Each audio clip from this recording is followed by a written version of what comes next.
Viola Brown, Bobby Brown's sister, has said on several occasions that she was beaten. They saw her body. She didn't just die. Passed away at the age of 94.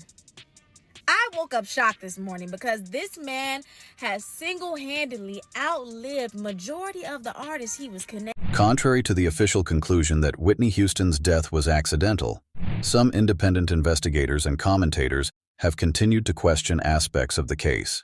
Former investigator Paul Hubel argued that certain marks found on Whitney's body resembled defensive injuries, leading him to believe there may have been unanswered questions surrounding her final moments. While these claims have never been officially confirmed, they remain part of the larger discussion that continues years after her passing. The recent passing of Clive Davis at the age of 94 has once again reignited debates among Whitney Houston fans. For many, the discussion isn't simply about one individual, but about the complicated relationship between artists and the music industry. Clive Davis played a major role in discovering and guiding some of the biggest talents in music history, including Whitney Houston. At the same time, critics have long questioned the power record executives hold over artists' careers and finances. That everything that happens in a business that's based off of pretend, that seems like a setup. Happens in a business. Everything that happens in a business that's based off of pretend, that seems like a setup, is. In business, nothing is coincidental, or you would be hearing who's losing money. In all of these situations, it's only the artist that's losing. Somebody makes big money. When these rappers get killed, not incidental. Somebody made $100 million and now don't have to talk to that artist or none of their crew, don't have to validate none of their contracts. Now only got to deal with the mama, only got to see her once a year, and it's over. And the money, he goes up and up and up. Whitney passed away at just 48 years old. And even after all these years, many people still feel that important questions surrounding her death remain unanswered. The official explanation never fully satisfied everyone, and online discussions continue to explore various theories. Comedian Katt has often spoken about how the entertainment industry can sometimes hide uncomfortable truths behind closed doors, and those comments have caused some fans to revisit Whitney's story through a different lens. Money also became a major topic in these conversations. In 2001, Whitney signed a reported $100 million recording agreement with Arista Records, which was one of the largest music contracts ever at the time. The deal was heavily associated with Clive Davis and represented a massive investment in Whitney's career.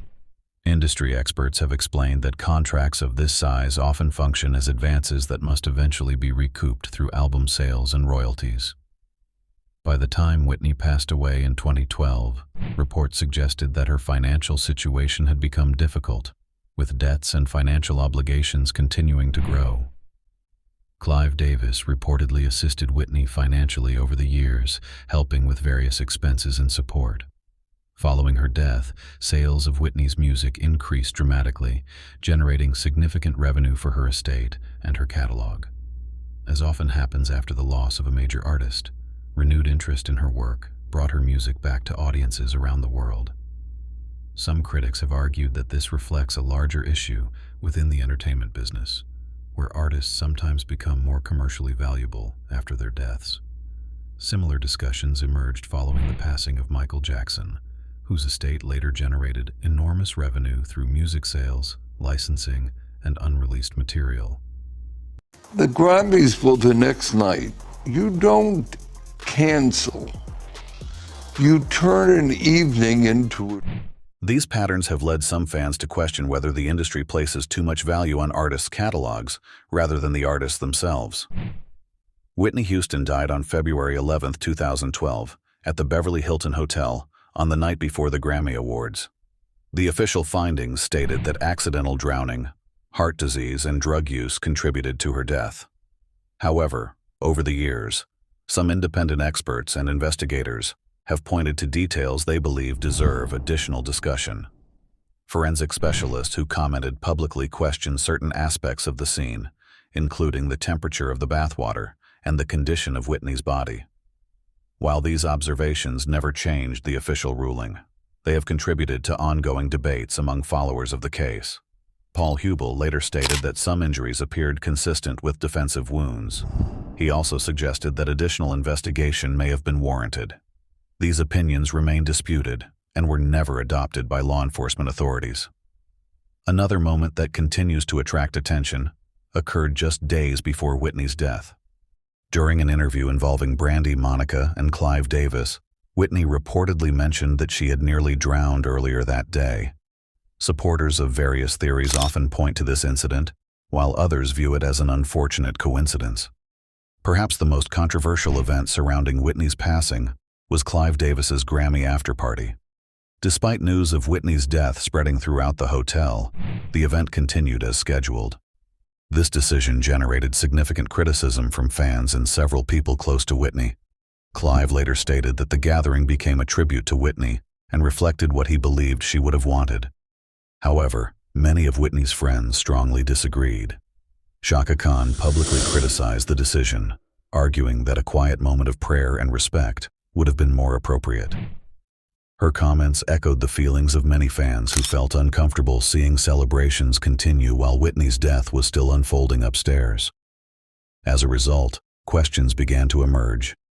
Why did the event continue? Could there have been logistical reasons, or was it simply an unfortunate decision made during an emotional and chaotic night?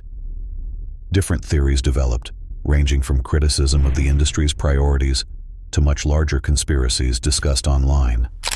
Reports indicated that Whitney's body remained in the hotel room for several hours after her death. During that same period, guests continued attending the Grammy party below. Images of celebrities arriving while investigators worked inside the hotel created a disturbing contrast that many people have never forgotten. I know that you were the first, one of the first ones at Clive's party to speak about Whitney's passing the other day. Yes. And that was, did you know her well? Yes, I did. I actually, when I was growing up in the music industry before I had success, I somehow got on her wedding invitation. So I was at her wedding. Another detail that attracted attention was the decision to have Sean "Diddy" Combs speak during the event. Some observers questioned why he was selected, considering he was not widely known as one of Whitney's closest friends. Days later, Diddy appeared on television and discussed the emotional atmosphere surrounding the tragedy. Some viewers interpreted his behavior as nervous or uncomfortable, while others believed he was simply grieving after an overwhelming weekend. Following the Grammy celebrations, Diddy also hosted another party at the Playboy Mansion, which later became part of online discussions and speculation. For some people, these events appeared strange given the circumstances, while others viewed them as separate incidents unrelated to Whitney's passing. Ultimately, none of these questions prove wrongdoing, and the official findings regarding Whitney Houston's death have never changed. However, the combination of unanswered questions, controversial decisions, financial discussions, and public reactions has kept the conversation alive for more than a decade. Whether one views these events as unfortunate coincidences, industry failures, or simply unresolved questions, Whitney Houston's death remains one of the most discussed tragedies in modern music history. And perhaps the biggest question that still lingers is not who was responsible, but whether the entertainment industry has truly learned how to protect the artists who give it so much.